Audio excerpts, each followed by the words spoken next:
Well, October 7th was, of course, the ultimate false flag, designed for two purposes: to ethnically cleanse and destroy all Palestinians. And then after that was accomplished, the plan was, of course, to rebuild Gaza in order to make billions of dollars off of beachfront property and trillions of dollars off of all of the natural gas resources that sit off the coast. This has been the plan all along. Remember, this was planned before October 7th.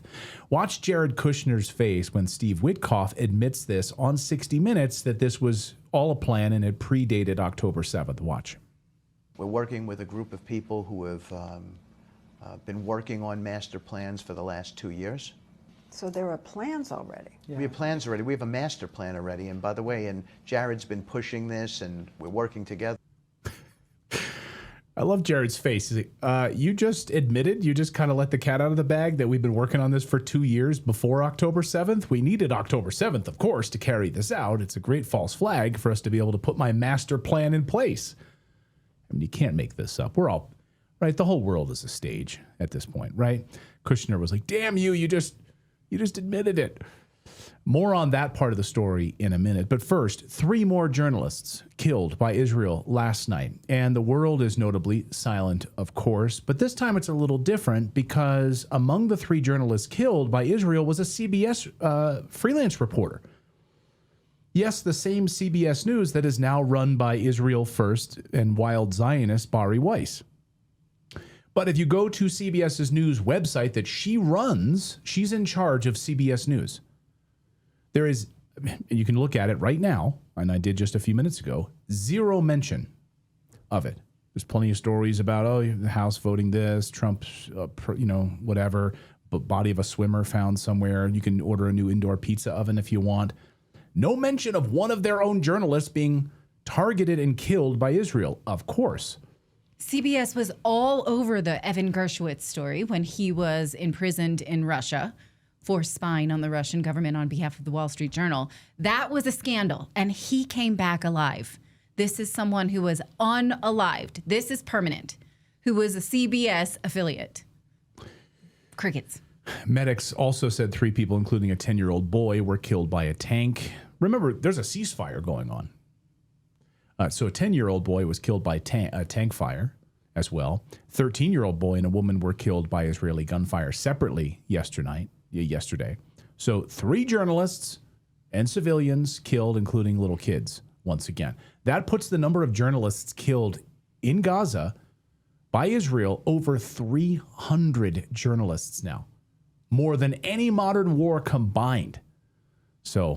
But CBS News, crickets on that. Meanwhile, at Davos, President Trump's son-in-law, Jared Kushner, unveiled a sleek new plan for the rebuilding of Gaza at the World Economic Forum. So interesting to note, who is releasing this? A real estate investor who is not an elected official, and who is he launching it to? The globalists at the World Economic Forum. Okay, so that tells us a lot. We can surmise a lot. Now, he openly acknowledges that Gaza has been reduced to rubble, but he says we're getting it out of there. No mention of who did it, who caused that destruction, but we're clearing that out. We got the bulldozers. We're working on it. And pay close attention to the language he uses here. He only once refers to the people of Gaza as Palestinians. He consistently, though, calls them Gazans. Who's going to live there? The Gazans. I feel like that is not just a semantic choice. As you watch this clip, consider what happens when a people with a national identity are reframed as just residents of a territory, and why that distinction matters for this plan going forward. Now, we're going to watch it. It's about 3 minutes long. And don't worry, though. Don't get upset. He warns us at the end. Calm down. Watch. So we did a master plan. We brought in, I think, Yakir Gabay, who's one of the most successful real estate developers and brilliant people I know. He's volunteered to do this, not for profit, really because of his heart. He wants to do this. And we've developed ways to redevelop Gaza. Gaza, as President Trump's been saying, has amazing potential. And this is for the people of Gaza. We've developed it into zones. In the beginning, we were toying with the idea of saying, let's build a free zone, and then we have a Hamas zone. And then we said, you know what, let's just plan for catastrophic success. Hamas signed a deal to demilitarize. That is what we are going to enforce. People ask us what our plan B is. We do not have a plan B. We have a plan. We signed an agreement. We are all committed to making that agreement work. There's a master plan. We'll be doing it in phasing. In the Middle East, they build cities like this in 2-3 million people. They build this in 3 years. And so stuff like this is very doable if we make it happen. Rafa will start with. This will show a lot of workforce housing. We think this could be done in 2-3 years. We've already started removing the rubble and doing some of the demolition. And then New Gaza. It could be a hope. It could be a destination, have a lot of industry, and really be a place that the people there can thrive, have great employment. Once this starts going, we think there should be 100% full employment and opportunity for everybody there. And we have a lot of data on what can be, but we think that this really gives the Gazan people an opportunity to live their aspirations. But it all starts with security, and it all starts with governance. Final note I'll just say on the Board of Peace, which is that all the lessons we're doing is we're basically studying the best practices from all over the world, and we're watching who does education the best, who does healthcare delivery the best. All of these things it's not secret IP. All this is IP that the Board of Peace is going to make public, and we want to encourage all the countries to be able to follow these best practices. A lot of the things that President Trump is doing in America, if they're working, we should all be copying them. If we find what's working in other countries, we should be copying them too. And so what the Board of Peace will have the ability to do if we're successful with Gaza is really show how do you do peace implementation, which is something that when we got this deal done, we didn't really find too much expertise or know-how on how to do it. So as we're creating this system, hopefully it's something that we can just document these learnings and make them available to all else who want to use them in the future. So demilitarization, this is something we're starting now that we have a new government in Gaza. This government will be working with Hamas on the demilitarization to really take the principles that were agreed to in the document to the next phase, and hopefully that will be successful. Without that, we can't rebuild. So if Hamas does not demilitarize, that will be what holds back Gaza and the people of Gaza from achieving their aspiration, and that's very important. So the next 100 days, we're going to continue to just be heads down and focused on making sure this is implemented. We continue to be focused on humanitarian aid, humanitarian shelter, but then creating the conditions to move forward. So thank you. Final point I'll just make is this is really only possible because of the work of so many people and President Trump's great leadership. But a lot of you have been asking, how can we help? So the countries have all been incredibly generous. We'll be doing the first conference where we'll announce a lot of the contributions that will be made in a couple weeks in Washington. From the private sector, there'll be amazing investment opportunities. I know it's a little risky to be investing in a place like this, but we need you to come, take faith, invest in the people, try to be a part of it. And then finally, I'll just talk to people on the media and on the social media, which is this deal only happened because we worked with Israel, we worked with Turkey, we worked with Qatar, we worked with Saudi, we worked with Egypt. I mean, everyone worked together. We worked with UAE. We all worked together to make this happen. I see a lot of people trying to escalate, criticizing Israel or Israelis criticizing Turkey or Qatar. Just calm down for 30 days. I think that the war's over. Let's do our best to try working together. Our goal here is peace between Israel and the Palestinian people. Everyone wants to live peacefully. Okay. I bet Laura Loomer's flipping out. Criticize Qatar. That's my whole shtick. I'm going to calm down. Are you kidding me? Oh, we women love to be told to calm down. That's our favorite. Well, and he funnily didn't even mention that he said he had worked with all these places and Palestine wasn't listed as one of them. And I also want to mention that in one of the aid packages that they were sending to Israel in 2026 and 2027 were a bunch of Caterpillar bulldozers. So... Right. Yeah, exactly. They've had this planned. Yeah, we covered that a few years ago on the show. Yeah, exactly. So this was all part of the plan. And interesting who he's pitching to be an investor, right? You too could become an investor, he says. Come and meet with us. Harrison Berger from the American Conservative joins us to discuss this. He's been writing. He wrote about Gaza extensively. He continues to do that for the American Conservative. So what do you make of this? What is not being said? Let's read between the lines. Well, I could first comment on the murder of these 3 journalists today. And in your intro, I think what you said is spot on as usual, especially about Barry Weiss, who, if we can remember, she said nothing about this journalist who contributes for now the outlet that she is editor-in-chief of. But if you remember, as David Ellison told the Financial Times over the summer, she was hired because of her slavish devotion to the foreign government of Israel. So right. I think it's just unsurprising that she has not commented on the death of, or murder, I should say, by the government that she's slavishly devoted to.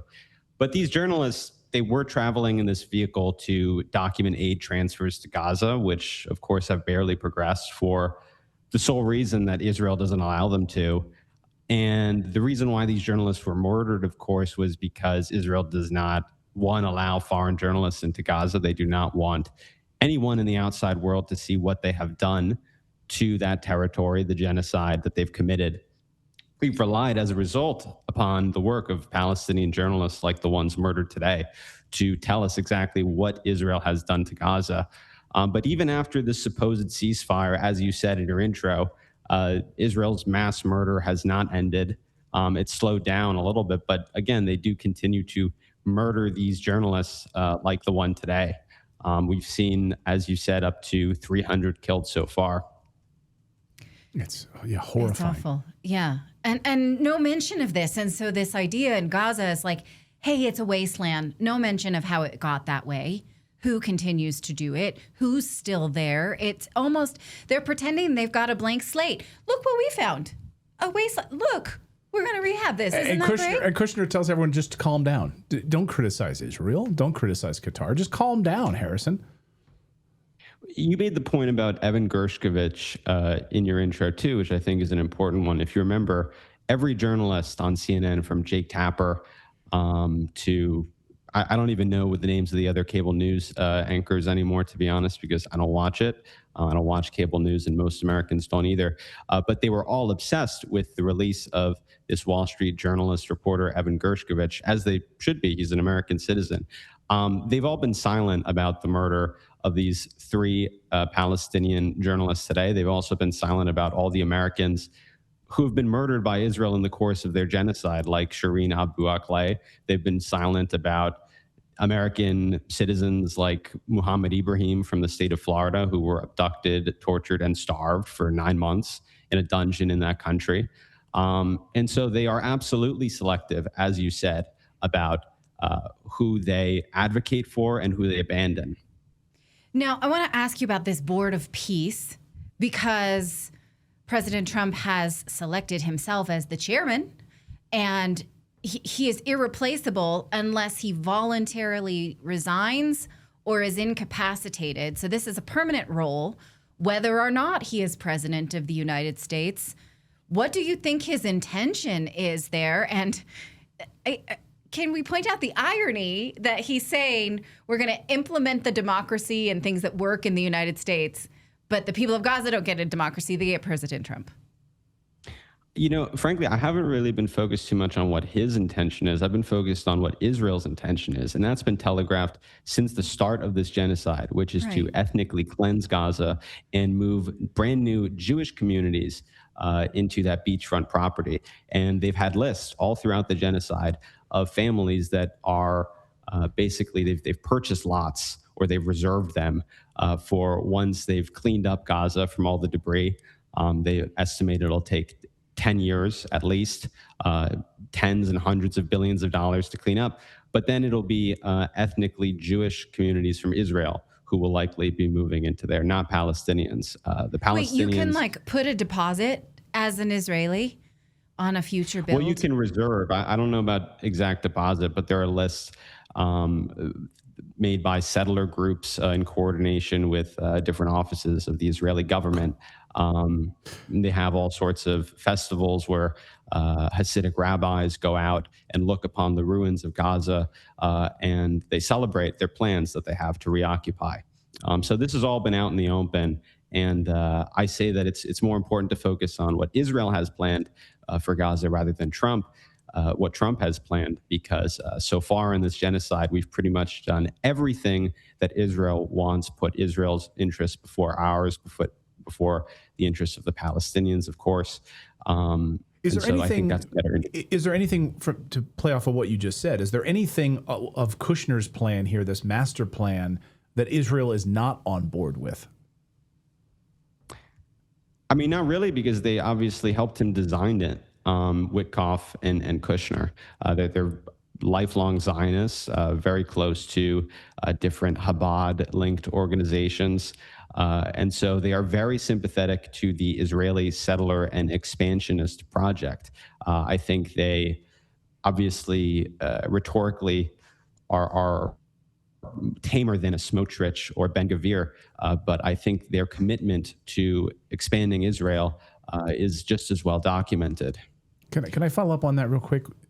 Just because we featured General David Petraeus on the show maybe about 2 years ago, where he was talking about basically setting up mini Boca Ratons in Gaza, where they would be sort of under. He sold it as this idea that it would be this utopia, but they'd be under basically 24-hour surveillance. So if any Palestinians live in these properties, they'll be under total security surveillance state. Is that how you see this progressing? I mean, they've already introduced the biometric scans. That's already active in Gaza. It came from us, actually, that we deployed it in Afghanistan, of course, under David Petraeus. He developed this coin insurgency theory, where we were just murdering people based on photographs that we found in someone else's home.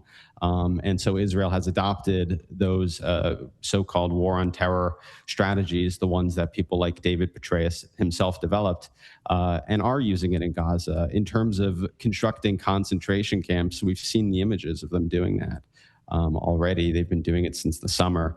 Right. And so that's absolutely part of the master plan. And Dropsite, I believe, has brand new reporting on that as well.